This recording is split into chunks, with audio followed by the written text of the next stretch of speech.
ప్రమద గణాల అధిపతి విఘ్నాలకు రారాజు విఘ్నేశ్వర పార్వతీపుత్ర నమో నమోస్తుతే అందుకోవయ్యా మా తొలి పూజ గణపతి బొప్ప మోరియా.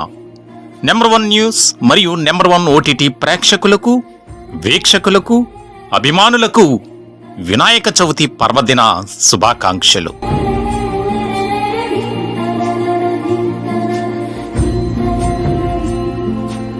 నెంబర్ 1 న్యూస్ ప్రేక్షకులకు వీక్షకులకు మరియు శ్రేయోభిలాషులకు వినాయక చవితి పర్వదిన శుభాకాంక్షలు.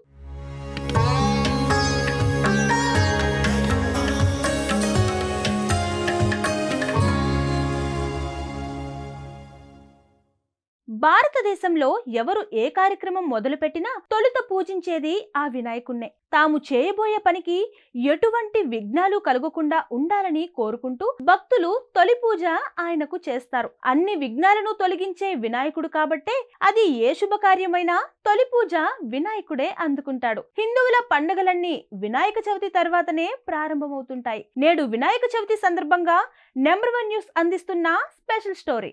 నంబర్ 1 న్యూస్ ప్రేక్షకులకు వీక్షకులకు శ్రేయోభిలాషులకు వినాయక చవితి పర్వదిన శుభాకాంక్షలు. ఇట్లు Dupisetti Srinivasarao, managing director real boom real estate, Savaram Rohit, director real boom real estate. శివుడి భార్య పార్వతీదేవి తన స్నానం చేసేందుకు సిద్ధమై స్నానగృహం ద్వారం వద్ద కాపలా పెట్టేందుకు గంధం మరియు పుష్పాలతో ఒక బాలుడిని సృష్టించి ప్రాణప్రతిష్ఠ చేసింది. ఆ బాలుడే తరువాత గణేశుడు అయ్యాడు. పార్వతీదేవి స్నానం చేస్తున్న సమయంలో శివుడు అక్కడికి వచ్చాడు.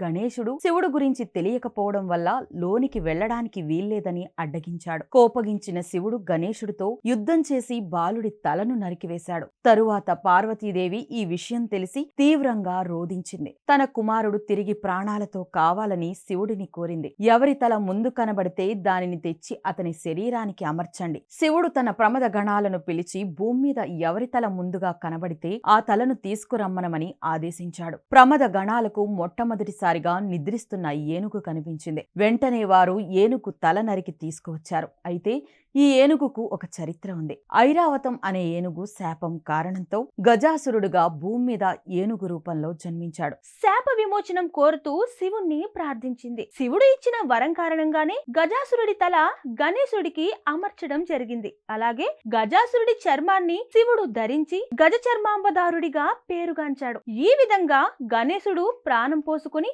గజముఖుడిగా అవతరించాడు. తన వల్ల గణేశుడికి జరిగిన నష్టానికి చింతిస్తూ శివుడు గణేశుడికి వరమిచ్చాడు. త్రిలోకాలలో ఎవరు ఏ పూజ చేసినా మొదటి పూజ నీకే జరుగుతుంది. అన్ని శుభకార్యాలు పూజలు నీ పూజతోనే ప్రారంభమవుతుంది. అడ్డంకులను తొలగించేవాడు నువ్వే. భక్తులకు వచ్చే అన్ని విఘ్నాలు తొలగించే శక్తి నీకు మాత్రమే ఉంది. దీనితో నువ్వు విఘ్నేశ్వరుడిగా పూజలందుకుంటావని శివుడు వరమిచ్చాడు. దీనివల్లే గణేశుడిని విఘ్నేశ్వరుడు, వినాయకుడు అని పిలుస్తారు. భాద్రపద శుద్ధ చవితి నాడు గణేశుడు జన్మించిన రోజుగా భావిస్తారు. అందుకే ఈ రోజున గణేశుని విగ్రహాలు ప్రతిష్ఠించి పూజిస్తారు. చివరి రోజు అనంత చతుర్దశి లేదా వినాయక నిమజ్జనం చేస్తారు. వినాయకుని ప్రతిమను ప్రతిష్ఠించి పూజ చేయడం 21 రకాల ఆకులు, మారేడు, బెల్ల, దూబ, గజముడు, అపరాజిత, దత్తూర, జాజి, కనకాంబర, చంపక, మందార, కదంబ, బనతి, కుతజ, అరక,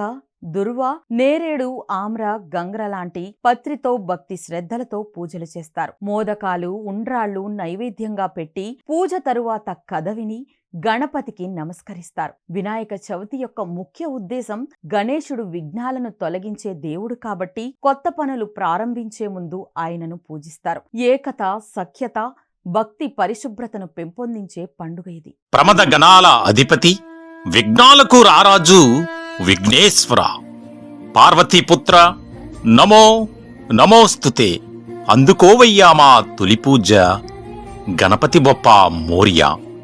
నెంబర్ 1 న్యూస్ మరియు నెంబర్ 1 ఓటీటీ ప్రేక్షకులకు వీక్షకులకు అభిమానులకు వినాయక చవితి పర్వదిన శుభాకాంక్షలు.